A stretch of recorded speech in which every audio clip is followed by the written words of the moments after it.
동서, 아니, 윤 여사, 제발 한 번만 도와줘. 우리 준기 이번에 또 떨어지면 진짜 갈 데가 없어. 자네 아들, 아니 김상무한테 말 한마디만 해주면 되잖아. 저는 찻잔을 천천히 내려놓으며 바닥에 납작 엎드린 형님을 내려다봤습니다. 고상한 척, 유식한 척은 혼자 다 하던 그 명문대 출신 형님이 제 발밑에서 떨고 있네요. 형님, 일어나세요. 저 가방끈 짧아서 형님이 지금 무슨 말씀 하시는지 하나도 못 알아듣겠네요? 무식한 제가 뭘 알겠어요. 안 그렇습니까? 안녕하세요. 저는 평생을 고졸 며느리, 식당 아줌마로 불리며 집안의 투명 인간 취급을 받아온 50대 후반 영순입니다. 방금 보신 저 여자는 누구냐고요? 네, 평생 저를 무식하다, 격 떨어진다. 몇 벌레 보듯 하던 제 남편의 형수, 우리 형님입니다. 서울 명문대 석사 출신의 교수 사모님 소리 듣던 형님이 왜 고졸인 제 앞에서 무릎을 꿇었냐고요? 인생사 세옹지 말하더니 자식 농사 하나로 판도가 완전히 뒤집혔거든요.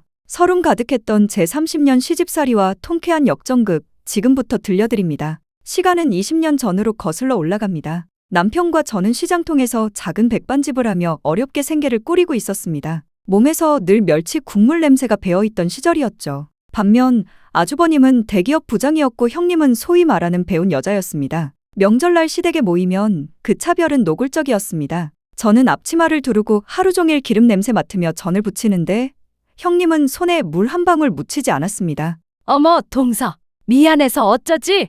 내 손목이 요즘 시큰거려서. 아, 그리고 전 부칠 때 기름 냄새 너무 풍기지 마.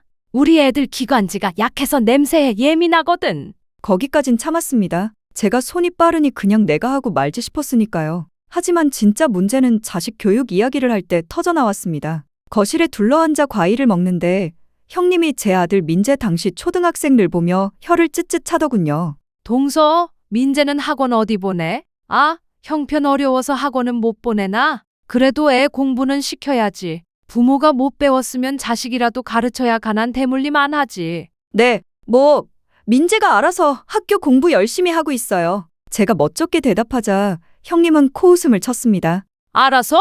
얘 요즘 세상에 개천에서 용 안 난다? 우리 준기는 이번에 영어 유치원 졸업하고 사립초등학교 들어가는데 민재는 그냥 동네 학교 다니지?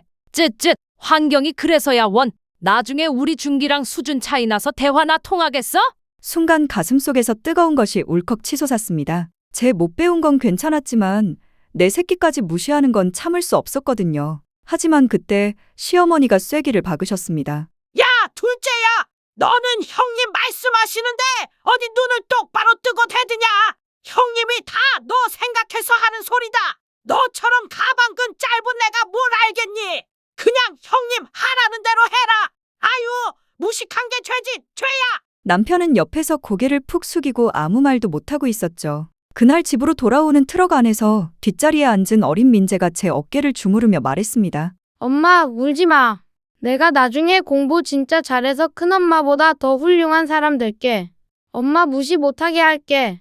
고사리 같은 손으로 눈물을 닦아주던 아들의 그 한마디. 그때 저는 결심했습니다. 내 몸이 부서지는 한이 있어도 민재만큼은 저 콧대에 높은 형님 코를 납작하게 해줄 인재로 키우겠다고요. 하지만 형님의 무시는 해가 갈수록 더 악랄해졌습니다. 민재가 중학교 때 전교 1등 성적표를 받아왔을 때 형님이 뭐라고 했는지 아세요? 정말 그 말을 듣고 저는 식칼을 쥐던 손을 부들부들 떨 수밖에 없었습니다. 시장에서 콩나물 값 100원을 깎으려 실랑이 할 때 형님은 백화점 문화센터에서 꽃꽂이를 배웠습니다. 제가 아들 녀석 참고서 한 권 사주려고 파단을 다듬을 때 형님은 아들 과외비로 수백만 원을 썼죠. 돈이 없으면 몸이라도 편해야 하는데 제 몸은 늘 생선 비린내와 파스 냄새에 절어 있었습니다. 하지만 제가 버틸 수 있었던 건 단 하나, 우리 아들 민재 때문이었습니다.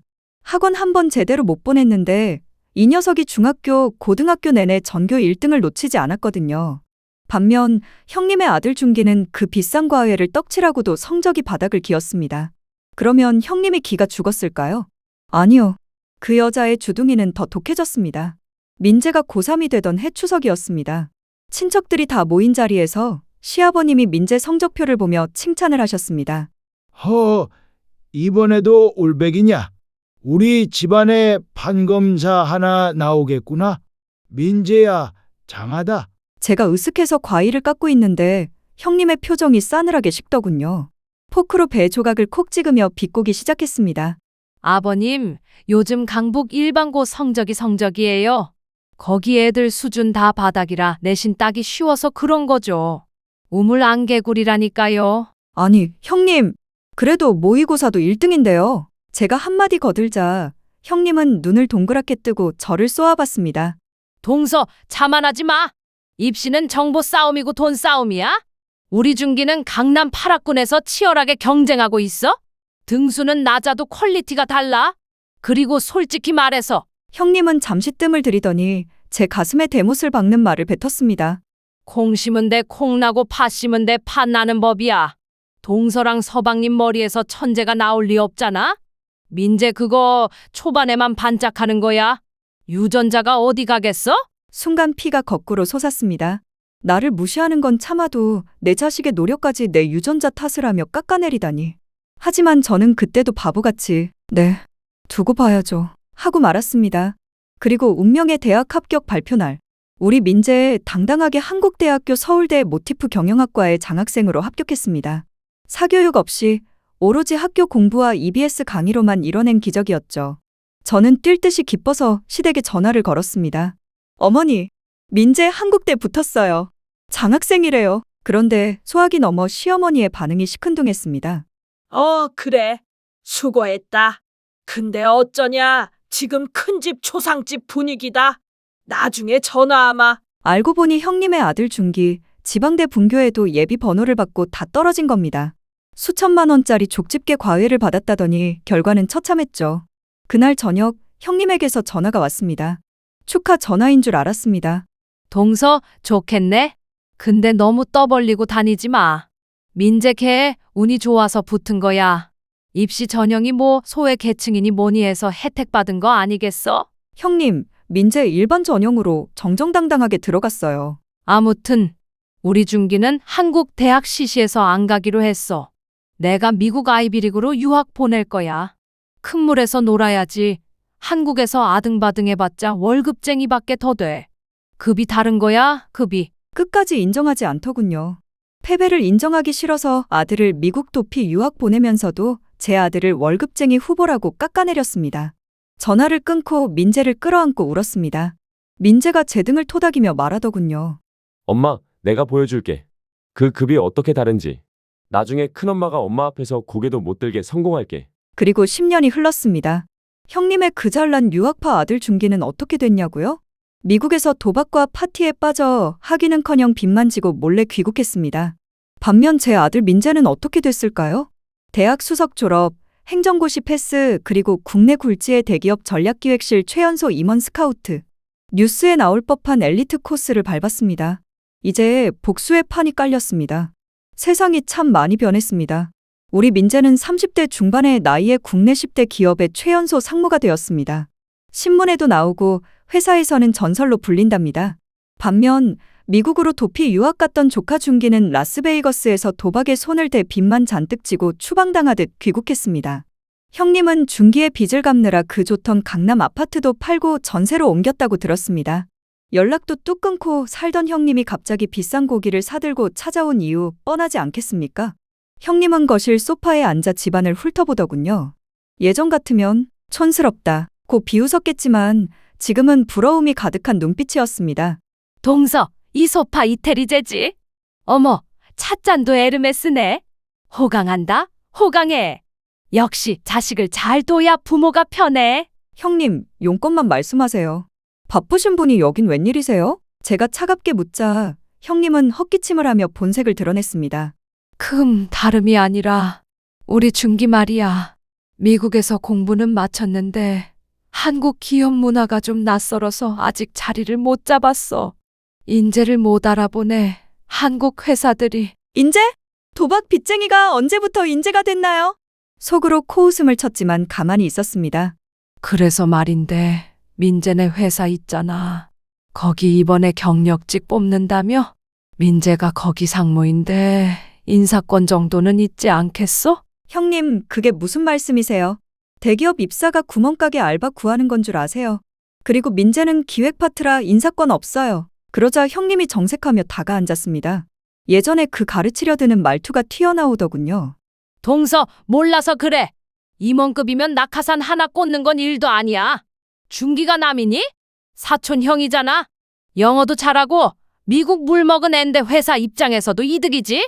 그냥 서류 전형만 통과시켜주고 면접 때 눈짓만 좀 해달라고 해. 부정 채용 청탁을 하라는 거네요? 그거 범죄예요. 형님, 범죄는 무슨? 융통성이지. 야, 너 옛날에 장사할 때 내가 팔아준 게 얼만데 이러냐? 그리고 민재 걔 어릴 때 우리 중기 입던 옷 물려 입고 컸어. 은혜를 알면 이러면 안 되지. 기가 막혔습니다. 철 지난 옷 몇 벌 던져준 걸 은혜라고 포장하다니요. 게다가 물려입고 컸으니 갚아라니 적반하장도 유분수였습니다. 형님, 옛날 생각 안 나세요? 콩 심은 데 콩 나고 팥 심은 데 팥 난다면서요. 우리 민재는 제 유전자 받아서 융통성이 없어요. 그리고 급이 다른데 어떻게 같이 일하겠어요. 제가 과거 형님이 했던 말을 그대로 돌려주자 형님의 얼굴이 울그락불그락해졌습니다. 하지만 아쉬운 건 본인이었죠. 형님은 자존심을 구기며 제 손을 잡았습니다. 아유, 동서, 내가 그때는 철이 없어서 헛소리한 거지. 자네 마음에 담아두고 있었어? 미안해, 미안해. 내가 이렇게 빌게. 응? 오늘 저녁에 민재 들어오지? 내가 직접 얼굴 보고 부탁 좀 할게. 제발. 그때였습니다. 도어락 소리가 들리고 양복을 말끔하게 차려입은 민재가 퇴근하고 들어왔습니다. 형님은 총알같이 튀어나가 현관으로 달려갔습니다. 아이고, 우리 조카 상무님 오셨어? 세상에, 얼굴이 반짝반짝 빛이 나네. 민재는 신발을 벗다 말고 당황해서 저를 쳐다봤습니다. 형님은 민재의 팔을 붙잡고 거의 매달리다시피 거실로 끌고 들어왔습니다. 민재야, 큰엄마 기억하지? 너 어릴 때 내가 밥도 사주고 그랬잖아. 다름이 아니라 형 때문에 부탁이 하나 있어서. 이제 2라운드 시작입니다. 제 아들 민재가 과연 저 뻔뻔한 큰엄마를 어떻게 요리할까요? 저는 팔짱을 끼고 흐뭇하게 지켜보기로 했습니다. 민재는 겉옷을 벗어 받아들며 소파에 앉았습니다. 형님은 억지 웃음을 지으며 민재 옆에 바짝 붙어 앉았죠. 어릴 때 그토록 구박하던 조카에게 비굴하게 웃음 짓는 꼴이라니. 하지만 우리 민재, 산전수전 다 겪으며 임원 자리까지 오른 녀석입니다. 어설픈 감성파리에 넘어갈 리가 없죠. 민재야, 너도 알다시피 형이 좀 방황을 했잖아. 그래도 머리는 좋은 애야. 내가 인사팀의 말만 좀 잘해주면. 민재는 형님의 말이 끝나기도 전에 서류 가방에서 태블릿 PC를 꺼냈습니다. 그리고 화면을 톡톡 두드리더니 형님 앞에 내밀더군요. 큰엄마, 이거 보이세요? 저희 회사 이번 채용 공고 경쟁률입니다. 500대 1이에요. 여기 지원한 친구들, 토익 만점에 제2외국어는 기본이고 인턴 경험도 화려해요. 아니, 그러니까 내가 힘 좀 써달라는 거잖아. 백 뒀다 뭐하니? 민재는 피식 웃으며 말을 이었습니다. 백이요? 제가 만약 준기 형을 추천한다고 칩시다. 그럼 인사팀에서 검증을 하겠죠? 라스베이거스 카지노 블랙리스트, 불법 도박 빚 2억, 강제 추방 기록. 큰엄마, 이거 저희 회사 감사팀에 걸리면 저까지 옷 벗어야 해요. 저를 쫓겨나게 하고 싶으신 건 아니죠? 형님의 얼굴이 사색이 되었습니다. 준기의 도박 사실을 제가 모를 줄 알았나 봅니다. 아, 아니, 그건 옛날 일이고 지금은 새 사람 됐다니까. 그리고 가족끼리 좀 덮어주고 끌어주는 거지. 너 정말 매정하다. 가족이요? 저 중학교 때 전교 1등 했을 때 큰엄마가 그러셨죠. 유전자가 구려서 금방 미천 드러난다고. 저 그 말 평생 가슴에 새기고 살았습니다. 제 유전자가 구려서 그런지 범죄 이력 있는 사촌 형을 감싸줄 융통성이 없네요. 민재의 눈빛이 매섭게 빛났습니다. 형님은 입을 뻐끔거렸지만 반박할 말이 없었죠. 그리고 큰엄마, 준기 형이 진짜 실력이 있으면 제 도움 없이도 어디든 갔겠죠. 콩 심은 데 콩 나고 팥 심은 데 팥 난다면서요. 큰엄마 아들이니까 알아서 잘하겠죠. 왜 저한테 와서 이러십니까? 형님은 부들부들 떨더니 벌떡 일어났습니다. 야, 너 출세했다고 눈에 뵈는 게 없냐? 내가 내 큰엄마야. 어른한테 말버릇이 그게 뭐야? 적반하장으로 소리를 지르는 형님을 보며 제가 나설 차례다 싶었습니다. 하지만 민재가 손을 들어 저를 제지하더군요. 큰엄마, 소리 지르지 마세요. 여기 제 집입니다. 그리고 저 내일 아침에 회장님 보고 있습니다. 컨디션 조절해야 하니까 그만 돌아가 주시죠. 아, 가져오신 고기는 도로 가져가세요. 저희 어머니 입맛이 고급이라 뇌물 냄새나는 고기는 체하십니다. 민재는 자리에서 일어나 정중하게 하지만 단호하게 현관문을 가리켰습니다. 형님은 분에 못 이겨 씩씩거리다가 결국 한우 세트를 낚아채듯 들고 현관으로 향했습니다. 두고 보자. 너네가 얼마나 잘 사나 볼 거야. 피도 눈물도 없는 것들. 쾅! 현관문이 닫히자마자 민재는 넥타이를 풀며 털썩 주저앉았습니다. 그리고 저를 보며 빙긋 웃더군요. 엄마, 나 잘했어? 아이고, 내 새끼. 속이 다 시원하다. 10년 묵은 체증이 싹 내려가네. 저는 아들을 끌어안고 덩실덩실 춤이라도 추고 싶었습니다. 하지만 복수는 여기서 끝이 아니었습니다. 형님이 두고 간 그 자존심마저 완전히 짓밟아줄 마지막 한 방이 남아 있었으니까요. 그날 밤 쫓겨나듯 나간 형님은 한동안 소식이 없었습니다. 들리는 소문에 의하면 아들 준기가 도박 빚을 갚으려고 사채까지 끌어다 쓰는 바람에 빚쟁이들이 집에 들이닥쳤다고 하더군요. 결국 아주버님 퇴직금까지 다 털어먹고 지금은 월세방을 전전하고 있답니다. 평생을 남 무시하며 고고하게 살더니 자식 농사 한번 잘못 지어 나락으로 떨어진 거죠. 반면 우리 집에는 경사가 겹쳤습니다. 민재가 회사에서 능력을 인정받아 특별 보너스를 받았다며 제게 차를 한 대 뽑아줬습니다. 엄마, 이제 시장 다닐 때 무거운 짐 들고 버스 타지 마. 기사 노릇은 내가 못해도 좋은 차는 태워줄게. 새 차를 몰고 시장에 가니 상인들이 난리가 났습니다. 아이고, 영순 씨. 아들이 사준 거야. 역시 자식 농사가 최고라니까. 저는 선루프를 열고 손을 흔들며 그동안의 서름을 다 날려보냈습니다. 그러던 어느 날 모르는 번호로 전화가 왔습니다. 받자마자 익숙한 울음소리가 들리더군요. 바로 형님이었습니다. 자존심 때문에 절대 연락 안 할 줄 알았는데 사채업자들 등살에 못 이겨 지푸라기라도 잡는 심정으로 전화한 겁니다. 동서, 우리 밥 굶은 지가 이틀이야. 쌀 돈이라도 좀 보내주라. 예정을 생각해서라도. 예정? 무시와 멸시로 얼룩진 게 정이라면 정일까요? 저는 차분하게 대답했습니다. 형님, 옛날에 저한테 그러셨죠. 가난도 유전이고 무식도 죄라고. 형님 아들이 그렇게 된 건 다 형님 욕심과 오만함 때문이에요. 그걸 왜 저한테 책임지라고 하세요? 내가 잘못했어. 내가 미친년이야.